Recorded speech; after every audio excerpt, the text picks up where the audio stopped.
Que o Senhor nos ajude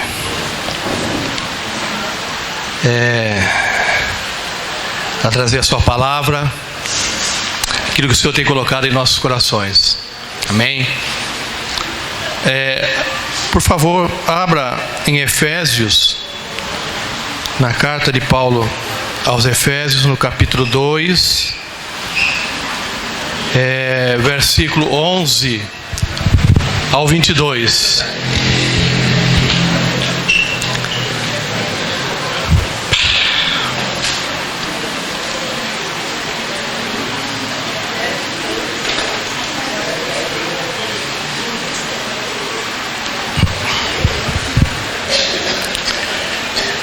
Glória a Deus.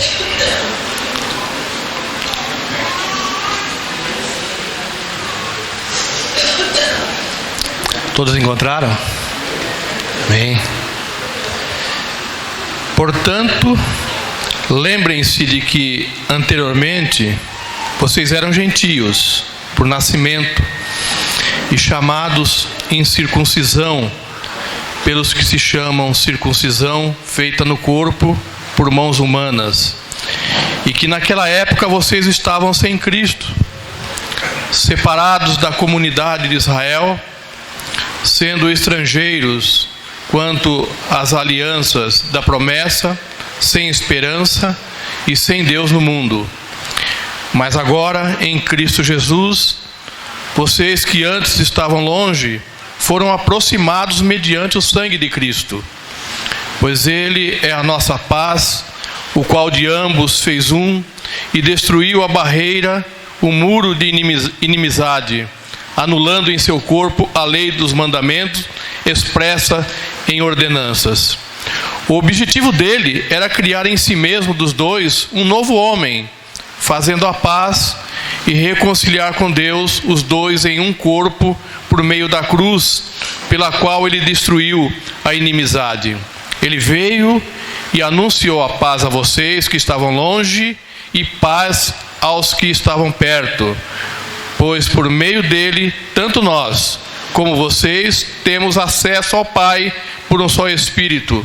Portanto, vocês já não são estrangeiros, nem forasteiros, mas concidadãos dos santos e membros da família de Deus, edificados sobre o fundamento dos apóstolos e dos profetas, tendo Jesus Cristo como pedra angular, no qual todo o edifício é ajustado e cresce para tornar-se um santuário santo no Senhor. Nele, vocês também estão sendo edificados juntos, para se tornarem morada de Deus por seu Espírito. Amém?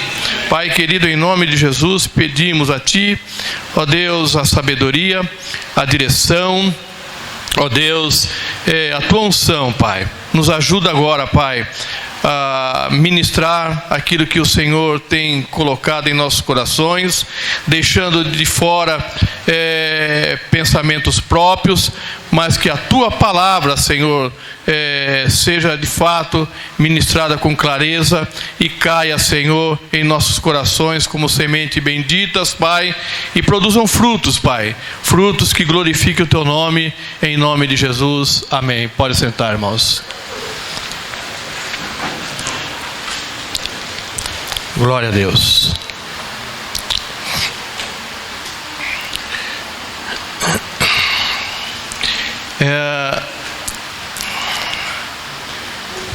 A título de introdução, faremos alguns comentários ainda nos primeiros 10 versículos, rapidamente, para que haja uma compreensão melhor daquilo que o Senhor tem colocado em nossos corações. Nós queremos compartilhar com a igreja. Às vezes nós nos sentamos para conversar com pessoas no nosso dia a dia. Isso aconteceu muito lá na viagem, porque a gente acaba interagindo com as pessoas, conversa com um aqui nos passeios, e em geral o que a gente ouve nas conversas é de dificuldades, problemas na política, dificuldade com desemprego, dificuldade com dinheiro ou a falta dele, problemas no casamento, problemas de relacionamento com filhos, enfim, uma infinidade de problemas que você conversa com um, conversa com outro, e é aquilo que se expõe. E às vezes nós achamos que esses são os nossos problemas reais. E na verdade não é. Esses não são os maiores problemas que temos. Até porque muitos deles podem ser resolvidos de alguma forma, podem ser solucionados humanamente falando. O maior problema que temos, o maior problema que nós enfrentamos é o problema do pecado. Às vezes nós não atentamos para isso. Às vezes nós ficamos presos nas nossas dificuldades cotidianas e não percebemos que a situação mais crítica da humanidade é a questão do pecado. Porque o pecado, ele produz, ele causa uma ruptura com o nosso relacionamento com Deus. O pecado, ele cria a inimizade do homem com Deus. Ele cria inimizade com as pessoas. E cria inimizade consigo mesmo. Tem muitas pessoas vivendo num conflito terrível interior e buscando auxílio aqui e acolá, quando na verdade o diagnóstico já existe. A causa é o pecado, muitas vezes, que reside em nossos corações. O pecado escraviza. O pecado levanta barreiras, levanta muros, separa pessoas. O pecado produz culpa e produz condenação. E o pior de tudo é que nós não temos de nós mesmos como resolver a questão do pecado. Por isso, nós carecemos da graça, da misericórdia de Jesus. Amém? Só Ele pode resolver essa questão do pecado da humanidade, do pecado nas nossas vidas. O capítulo 1, do 1 aqui ao 10, aqui, o apóstolo Paulo falando aqui aos irmãos ali de Éfeso, ele traça um quadro aqui assustador do passado desses irmãos. Ele diz: vocês estavam mortos em suas transgressões e pecados, nas quais costumavam viver. O 3 diz: anteriormente todos nós também vivíamos entre eles, satisfazendo as vontades de nossa carne, seguindo seus desejos e pensamentos. Como os outros eram por natureza merecedores da ira. Você já viu falar que alguém, você está irado? E essa frase, não se escandalize, mas se aplica a Deus. Que Deus se ira. Deus está irado, e fugir da ira de Deus só através do sangue de Jesus. A palavra de Deus diz que aquele que não conhece o Filho, aquele que não aceita o Filho, ele não tem a vida eterna, e a ira de Deus sobre ele permanece. E o 4, como sempre, a graça do Senhor. O 4 diz assim: todavia Deus, que é rico em misericórdia, pelo grande amor em que nos amou, deu-nos vida em Cristo, quando ainda estávamos mortos em transgressões. Ok. Eu queria entrar agora então na mensagem de fato, porque o versículo 11, depois de traçar esse quadro negro, e a partir do versículo 4 mostrar a graça, a misericórdia de Deus, a solução para essa situação, o 11 diz assim: portanto, lembrem-se de que anteriormente vocês eram gentios por nascimento. Nos versículos anteriores inclui todo mundo. Mas agora,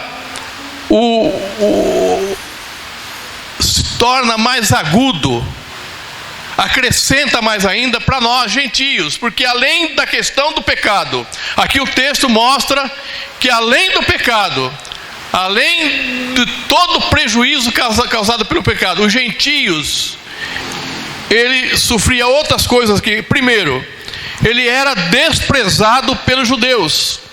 Portanto, lembre-se que anteriormente vocês eram gentios por nascimento e chamado incircuncisão, pelo que se chamam circuncisão feita no corpo por mãos humanas.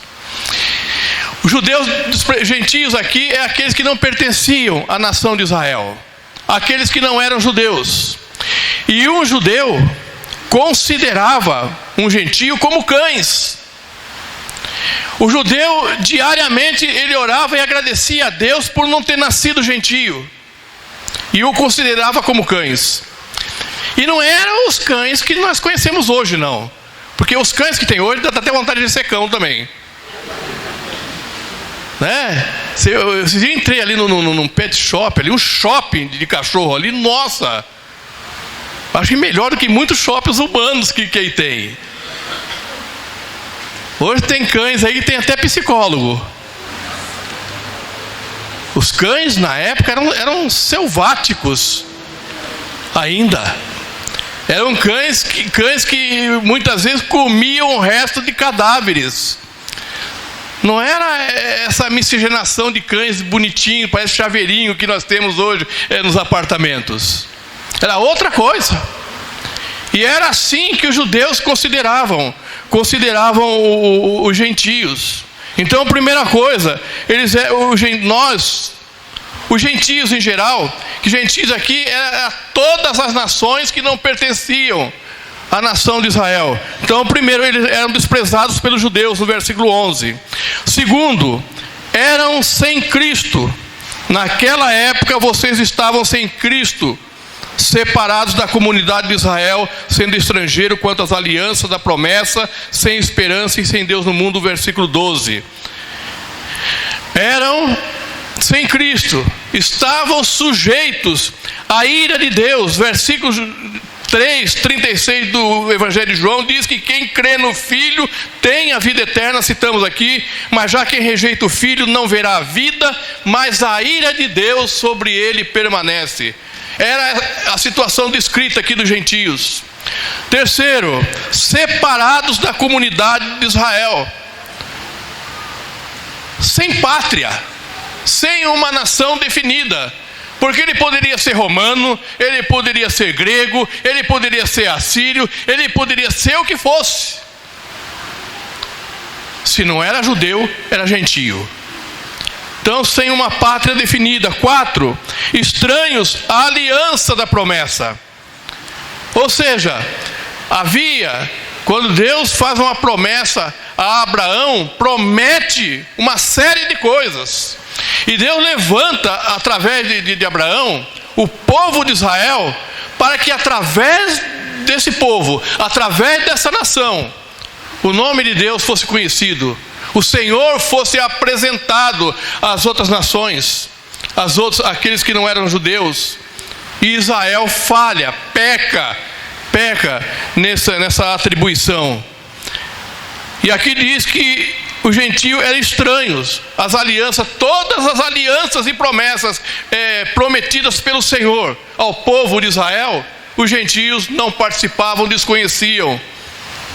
Então eles não desfrutavam de proteção, não desfrutavam das profecias, promessas prometidas ao povo de Israel. 5, não tinham nenhuma esperança, sem esperança. Está ainda no versículo 12.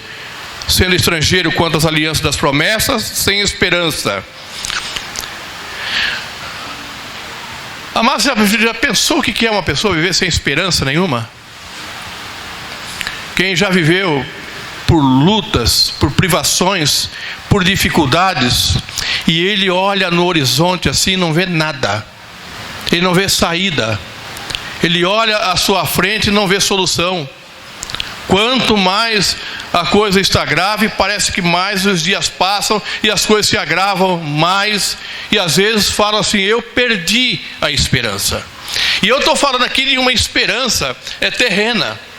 Mas aqui há uma esperança muito maior, que é a esperança de um dia morar no céu, de um dia morar com Jesus. Lá em Tessalonicenses, o próprio Paulo fala que nós não devemos nos comportar com aqueles que não têm esperança. E ali ele fala da volta de Cristo e o que isso aconteceria, ou o que acontecerá.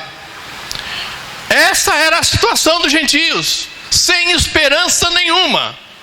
Um povo que vivia,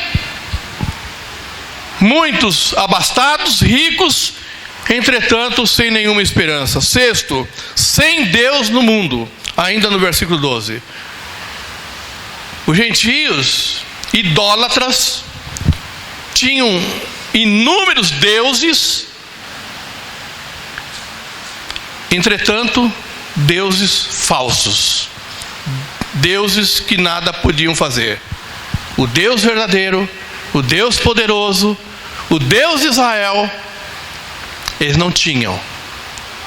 Para pensar, amados, o que é viver num mundo como esse que nós vivemos, sem Deus, sem o verdadeiro Deus? E muitos, infelizmente, assim ainda vivem. Não tem a quem recorrer, não conhece a Deus, não conhece a sua santidade, e por isso vivem muitas vezes uma vida terrível.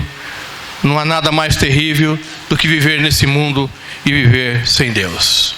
Então aqui Paulo traça a situação, como era a situação dos gentios. E o segundo tópico aqui, eu queria falar sobre a reconciliação. Amém? No versículo 13, sempre tem um mas. Mas agora, em Cristo Jesus, vocês que antes estavam longe, foram aproximados mediante o sangue de Cristo. Esse mas agora aqui, amados, ele reporta ao evento da cruz. Não fala desse momento agora, não fala do hoje, aqui, agora. Fala do momento do sacrifício de Jesus. Mas agora, após o sacrifício de Jesus, vocês que estavam longe foram aproximados. Então, o primeiro aspecto aqui: judeus e gentios são salvos do mesmo modo, pela fé em Jesus Cristo. O que eu quero dizer com isso? Que o que Jesus faz, o que Deus faz, é nivelar. Agora, judeus, Ele não eleva os gentios, Ele não coloca os gentios elevando Ele. Ele nivela tanto judeus, tanto gentios. Agora são carentes da graça e da misericórdia de Deus. Tanto judeus não podem por si só, através das ordenanças, se salvar. E como os gentios também no seu estado também não podem. Então aproxima os dois numa mesma situação de carência e de necessidade de Deus. Em Jó 14:4, no seu diálogo ali com Deus, Jó faz uma seguinte pergunta: quem pode extrair algo puro da impureza? Ninguém. Não dá para tirar da impureza algo puro.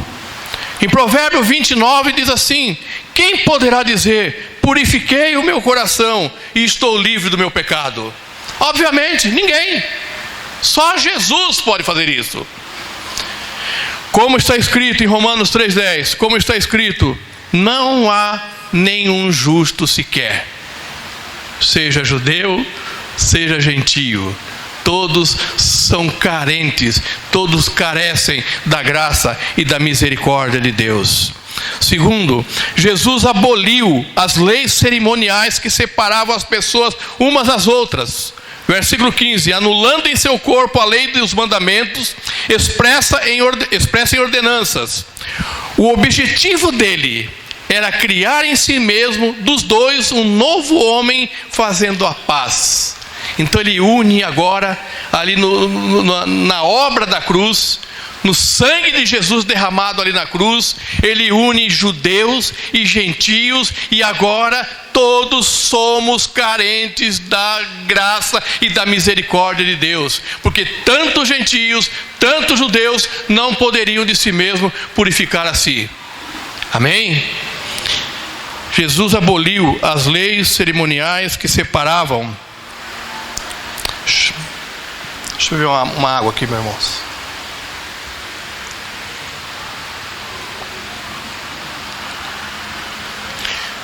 Que separava as pessoas uma das outras. Circuncisão, sacrifícios, as leis dietéticas dos judeus, os alimentos. O judeu não entrava na casa de um gentio, porque ele não queria correr o risco de comer comida que fosse sacrificada, que transgredisse as ordenanças que eles tinham, e isso criava inimizade, isso criava divisão. Isso em Colossenses 2:11, a partir do versículo 11, na carta de Paulo aos Colossenses, trata sobre isso. Então, muitas questões judaicas, muitas questões de ordenanças, de exageros em alguns casos, criavam uma barreira, um muro enorme entre judeus e gentios. 3. Para que os judeus e gentios fossem reconciliados com Deus, Jesus destruiu a parede do templo que os separava. Destruiu a parede do templo que os separava, e o véu do templo foi rasgado. Amém? Quando Paulo fala aqui sobre a parede do templo, Paulo tem em mente o templo propriamente dito. E ali havia um muro, havia o pátio dos gentios, e ali havia um muro, aonde ele lia ali que ele era proibido atravessar aquele muro. A partir dali, judeus passavam, mas os gentios ficavam ali. Para ter os privilégios judaicos, o judeu ele era necessário circuncidar também, seguir rituais, para que ele fosse depois, a sua descendência considerada judaica também. Então havia um grande muro que impedia que os gentios tivessem os mesmos privilégios que os judeus tinham. Em Jesus, judeus e gentios se tornam um.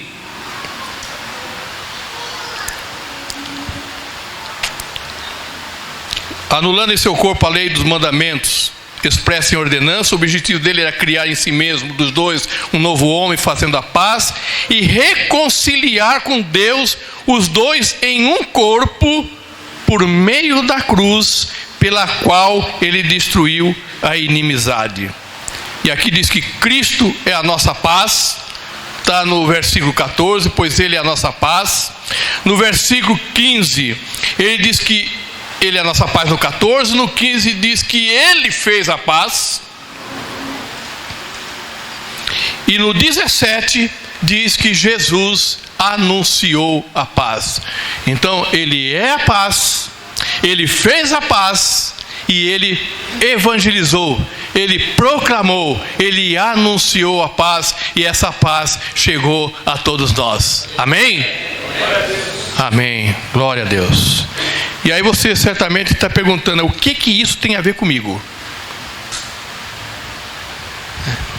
O que isso vai fazer de diferente na minha vida?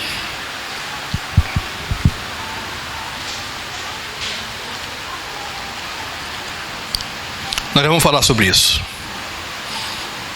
Mas antes disso, houve a reconciliação e houve a unificação. Romanos 12, não precisa abrir.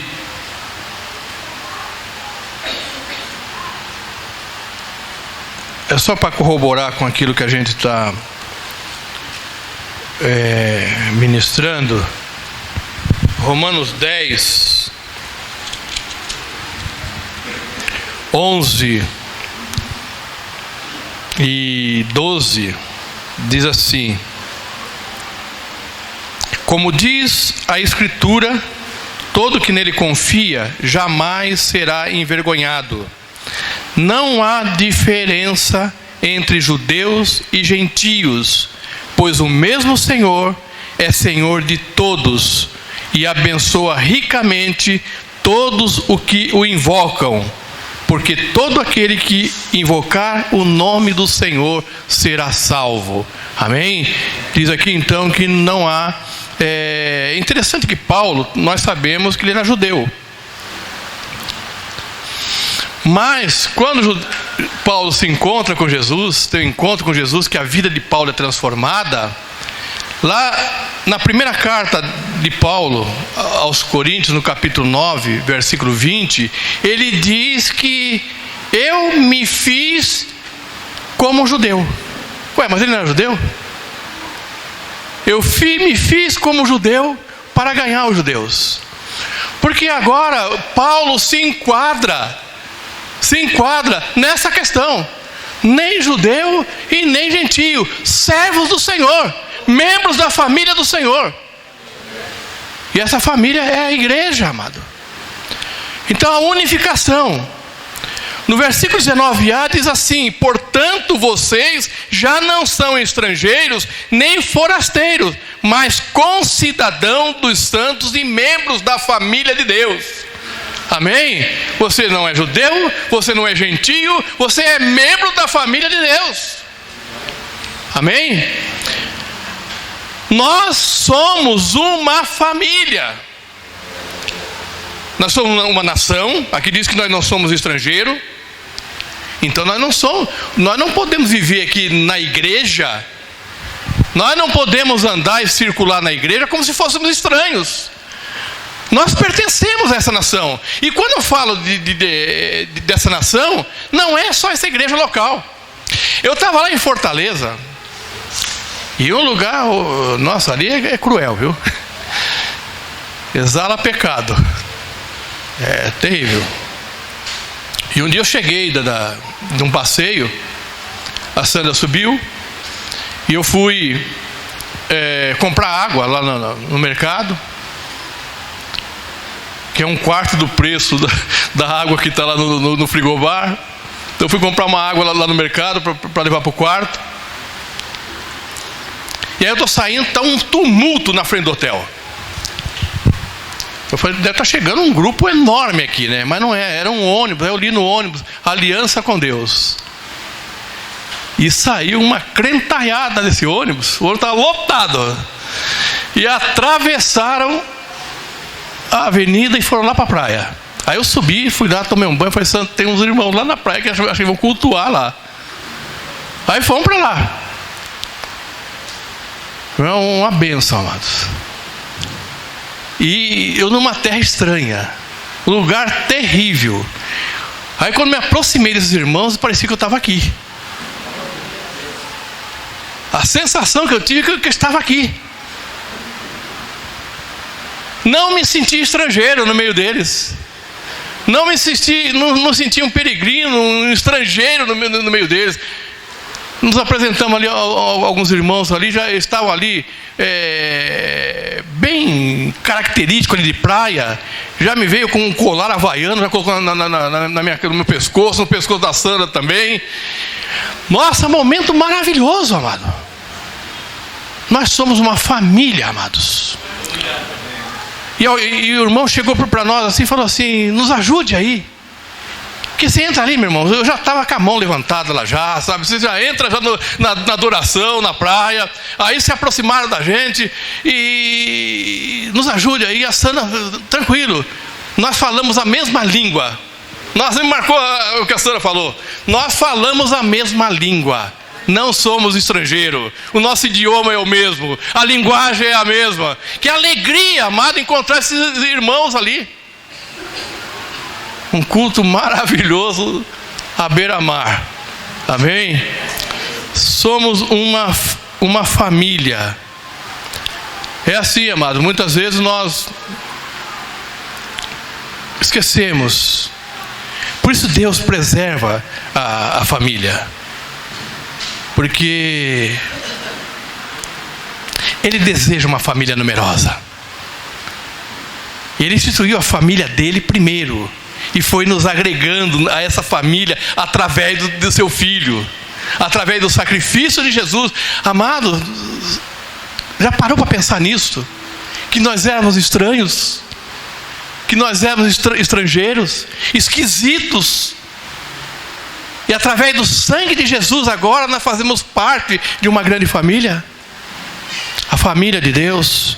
E diz também que juntos agora, os que estavam perto, os judeus, como aqueles que estavam longe, os gentios, foi estabelecida a paz. E juntos agora está sendo construído um santuário para a morada do Altíssimo, para a morada de Deus, que não habita, que não mora em santuário feito por mãos de homens. E esse santuário, os apóstolos lançaram o fundamento, e sobre esse fundamento, cada um de nós somos um tijolo.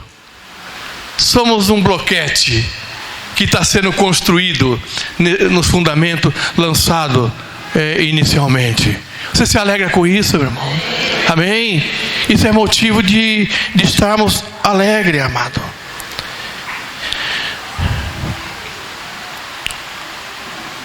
Portanto, amado, nós precisamos reconhecer.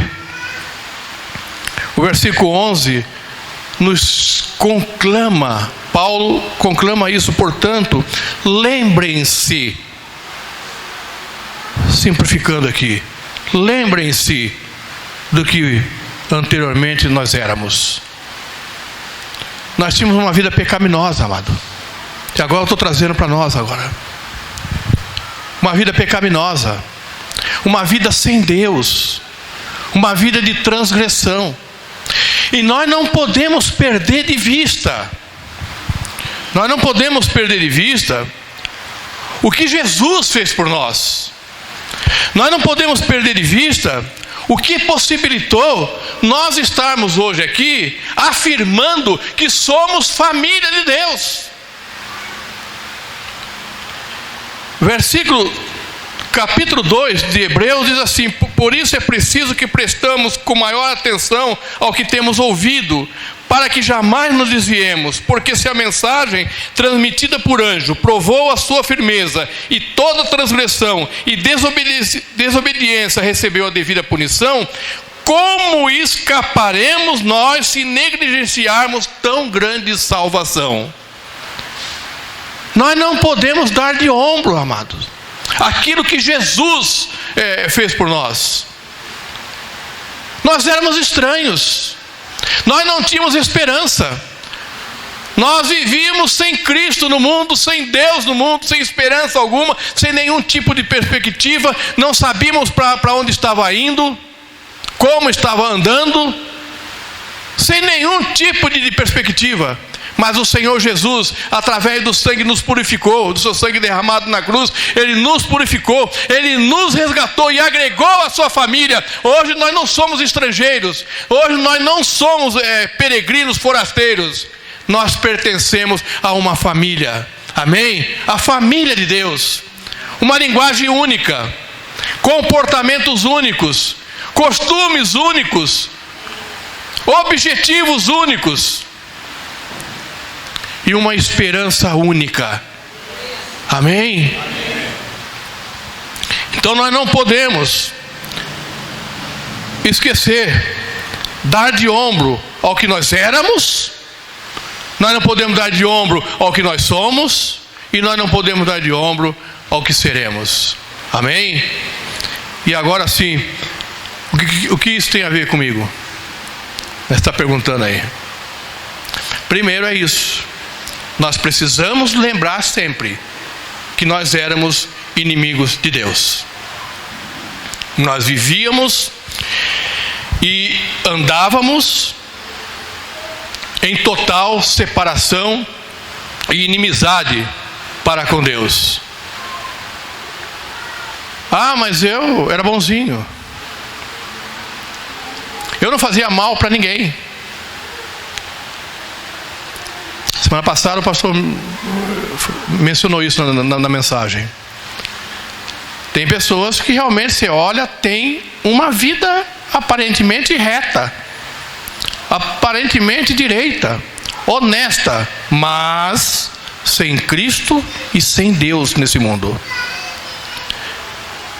1 de João, capítulo 1, versículo 8, diz: se afirmarmos que estamos sem pecado, enganamos-nos a nós mesmos e a verdade não está em nós. Então todos pecaram, destituídos se foram da glória de Deus e por isso carecem da sua graça, carecem do seu perdão. Segundo, é a cruz de Cristo que reconcilia a pessoa consigo mesmo, com o próximo e com Deus. Foi através de Jesus que houve em nossas vidas essa reconciliação. Terceiro, o Evangelho de Jesus, por essa razão, por isso, ele é chamado de o Evangelho da paz. Amém? Então, quando nós falamos que nós somos proclamadores do Evangelho, nós somos pregadores do Evangelho, nós somos proclamadores da paz. Através de nós, a paz de Jesus, ela precisa ser ministrada, ela precisa ser proclamada. Quarto, uma vez que a barreira da inimizade foi destruída por Jesus, uma vez que esse muro foi derrubado, não pode haver em nós como família, não pode haver em nós como igreja, desavenças, dissensões, divisões. Não pode haver afastamento de um para com o outro, porque pertencemos a uma mesma família. Amém? Não pode haver divisões, desavenças e afastamento um dos outros. O nosso vínculo, a unidade do Espírito, o nosso vínculo, ou seja, a unidade no Espírito, é mais forte do que qualquer eventuais diferença que tenhamos. Nós fomos unidos, amado, na unidade do Espírito. É o amor de Jesus que nos une. Amém? E isso é mais forte por eventuais diferenças que exista entre nós. Um outro aspecto aqui, uma vez que não há barreira, uma vez que não há mais muro, é a razão também que devemos receber bem aqueles que chegam. Amém? Não é exclusividade nossa. Glória a Deus. Nós agradecemos a todos que nos visitam hoje aqui. E vocês são bem-vindos nesse lugar. Amém? Vocês são bem-vindos nesse lugar. A porta está ali, ela fechou no momento ali do vídeo, mas está aberta. Mas não é só a porta aberta ali. Os nossos corações precisam estar abertos. As nossas atitudes precisam estar abertas, receptivas a todos aqueles que entrarem aqui para receberem a ministração da palavra. Muitos entrarão aqui sem Cristo, sem Deus no mundo, sem esperança. E nós fomos chamados por Jesus para proclamar o Evangelho da paz. Amém? A paz que um dia nós fomos alcançados. Infelizmente, paredes têm sido erguidas. Jesus destruiu ali. Mas infelizmente, outros tipos de paredes têm sido erguidas. Há paredes na sociedade, há paredes na política, há nações que têm parede dividindo uma a outra, mas há paredes na família, entre pais e filhos, entre irmãos, entre filhos e pais. Há barreiras nos relacionamentos em geral, muros construídos. Há barreira na igreja. Às vezes nós levantamos barreiras na igreja, selecionamos, escolhemos, privilegiamos um mais do que o outro. Amados, aqui, eu estou aqui, eu costumo dizer que eu estou pastor. Mas isso não me faz melhor do que nenhum de vocês. Somos um. Amém? O meu chamado, a minha atribuição como pastor, não pode ser um muro, não pode ser uma barreira que me divida com você, que me impossibilite de me relacionar com o irmão. Portanto, não pode ter as barreiras dos cargos na igreja, pastores e ovelhas, líderes e liderados. Não pode existir. Somos um através do sangue de Jesus. A unidade do Espírito, isso é o que nos une. Mas infelizmente nós esquecemos disso e vamos construindo barreiras, e isso causa um prejuízo terrível à obra de Deus, à igreja do Senhor, à família de Deus. Amém? Então não podemos erguer a parede que Jesus derrubou. Quando eu cheguei aqui na comunidade da família, ainda lá no Coabara, a primeira vez que eu fui, eu tive um espanto, mas um acalento também. Porque eu vim de uma igreja onde esse espaço aqui era chamado de altar. E antes do culto, muitas vezes eu via o diácono fazendo uma maratona para não deixar a criança subir ali, porque era sagrado.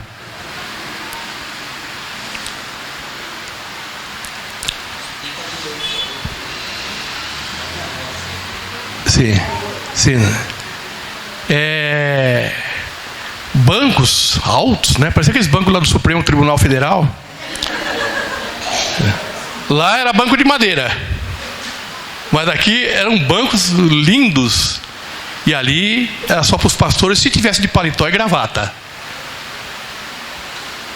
Aí quando eu cheguei lá na igreja que era conhecida, eu conheci como a igreja do pastor Osni.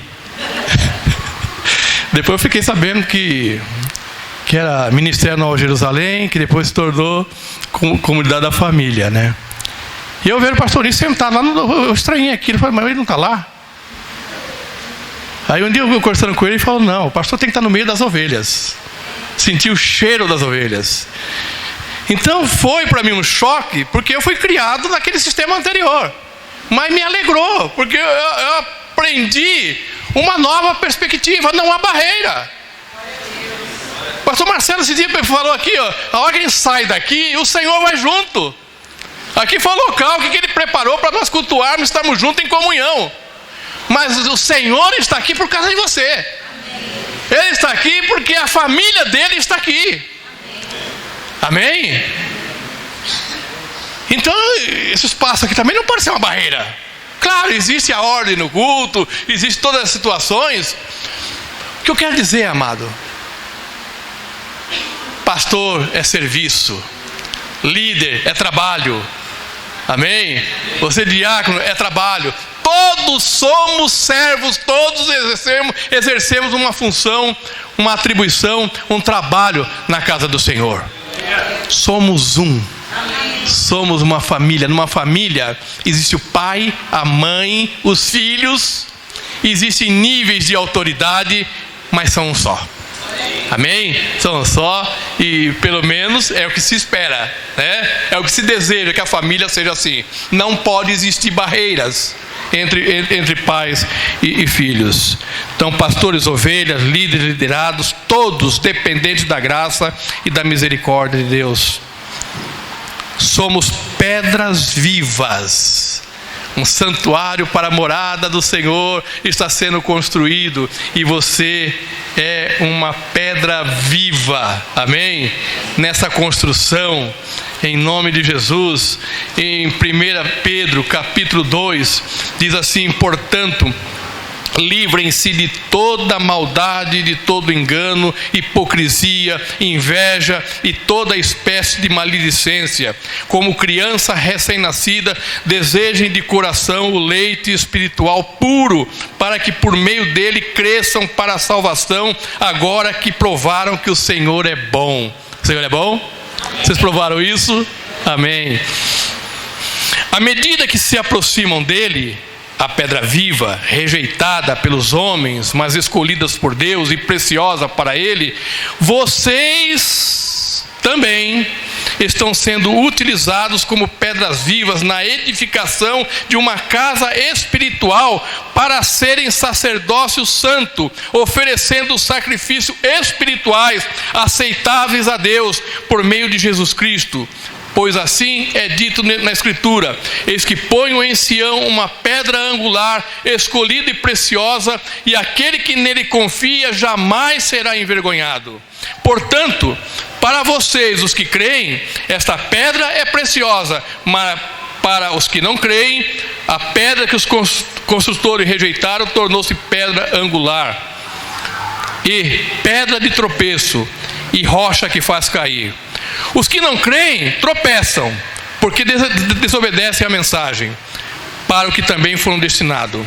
Vocês, porém, são geração eleita, sacerdócio real, nação santa, povo exclusivo de Deus, para anunciar as grandezas daquele que os chamou das trevas para a sua maravilhosa luz.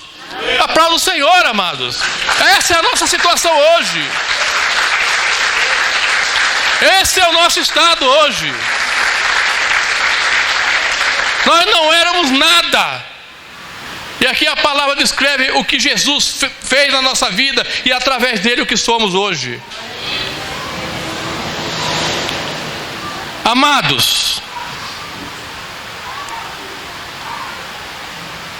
antes vocês nem sequer eram povo, no 10. Mas agora são povo de Deus, não haviam recebido misericórdia, mas agora a receberam. E o 11 diz assim: amados, insisto em que, como estrangeiros e peregrinos no mundo, vocês se abstenham dos desejos carnais que guerreiam contra a alma.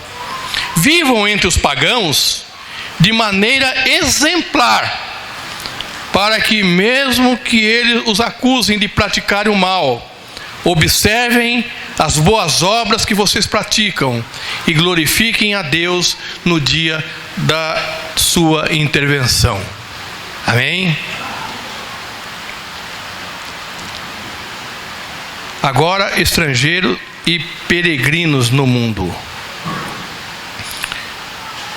Amado, tentando explicar essa frase,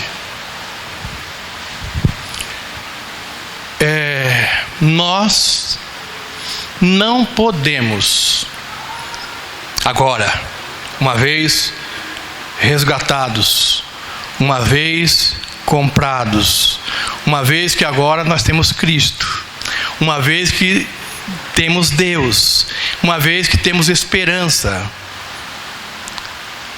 uma vez que pertencemos, temos uma nação, temos uma família e somos santuário. Somos santuário para a morada de Deus. Nós não podemos se sentir à vontade nesse mundo. Nós necessitamos ainda viver nesse mundo. Mas nós temos que viver nesse mundo como estrangeiro, agora como estrangeiros no mundo. Não mais estrangeiros da nação santa. Não mais estrangeiros da família de Deus, mas estrangeiros no mundo. Nós não podemos ter dupla cidadania, amado. Hoje tem muita gente que sai daqui que quer ser cidadão português, mas não abre mão da cidadania brasileira. Nós não podemos, espiritualmente falando, ter duas cidadanias. Não dá para ser cidadão do céu e cidadão do mundo ao mesmo tempo. E muitas vezes, amados, se nós não vigiarmos, se muitas vezes nós não trouxermos diariamente a lembrança daquilo que Jesus fez, realizou por nós e realizou em nossas vidas, nós vamos nos conformando com esse mundo. Não é bem assim? A palavra é muito rígida, a interpretação está equivocada. Nós não ouvimos isso às vezes? E vamos aceitando tudo, e vamos relativizando tudo. Tudo é normal. Tudo aquilo que é contrário à inerrante palavra de Deus, pode ser quem for que pregue e ensine, errado. Errado. Há um alvo a ser seguido por nós, amado. E pecar na teologia, o ramo que estuda a doutrina do pecado, fala que pecar é errar o alvo estabelecido, o propósito de Deus estabelecido para nossas vidas. Senhor, nosso Deus tem um plano glorioso para cada um de nós. Há propósito para cada um de nós, amados. E nós não podemos errar esse alvo, atingir alvos equivocados, alvos errados. Nós precisamos cumprir o plano de Deus para nossas vidas aqui na terra. Nós não podemos, amados, nós não podemos de forma alguma viver nesse mundo como se fosse a nossa casa. A nossa casa é celestial, amado. A nossa pátria é celestial. A nossa morada é celestial. Agora sim, nós somos peregrinos, nós somos estrangeiros. E quem tem esse entendimento, quem recebeu isso de Jesus no coração, ele pode estar até no meio de pagãos, mas ele se sente um estranho. Alguma vez aconteceu isso com você? Você entra num lugar e começa a te dar urticária. Aqui não é o meu lugar. Incomoda. Eu tenho que sair daqui, porque você é um estrangeiro. Mas se não houver esse entendimento, essa concepção, nós vamos nos amoldando. Nós já puxamos a cadeira, já puxamos o sofá, né? Aqui tem um ar-condicionado bonito, né? Eu estou sendo bem servido, bem tratado aqui, e esquecemos aonde nós estávamos, aonde nós estamos e para onde nós vamos. Amém? Portanto, não se sintam à vontade nesse mundo que aí está. Aqui o texto diz que com o nosso comportamento, os pagãos que hoje nos criticam, vivam entre os pagãos de maneira exemplar, para que, mesmo que os acusem de praticar o mal, observem as boas obras que vocês praticam e glorifiquem a Deus no dia da sua intervenção, no dia da sua vinda. Amém? E aqui 3 perguntas finais. Você já foi reconciliado com Deus? Ou você está em inimizade com Ele? Já foi resolvida essa questão na sua vida? Você tem desfrutado das promessas, dos benefícios, da proteção, daquilo que Deus prometeu para a sua igreja? Você desfruta disso? Você tem vivido em harmonia com seus irmãos? Meu Deus.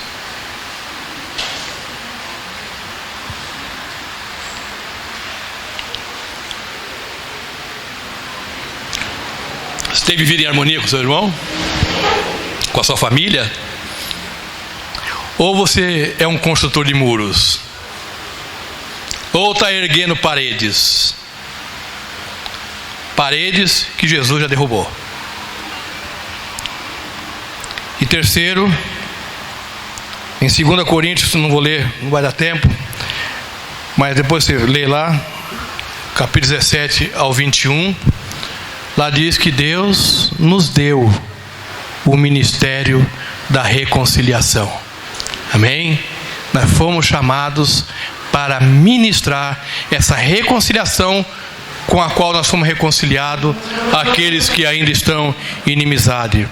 Deus nos deu o ministério da reconciliação. Você tem sido instrumento nas mãos de Deus para que outras pessoas se reconciliem com Deus? Então são 3 perguntas, amados, para nós pensarmos, não dormindo, mas deitado na cama, acordado, amém? Para pensar bem nessas 3 perguntas. Sois famílias de Deus. Você não é mais estrangeiro, você não é mais forasteiro, amém? Nós temos uma pátria, nós temos uma nação, nós somos santuário de Deus, para a morada do Altíssimo, e não podemos nos conformar com esse presente século, amém?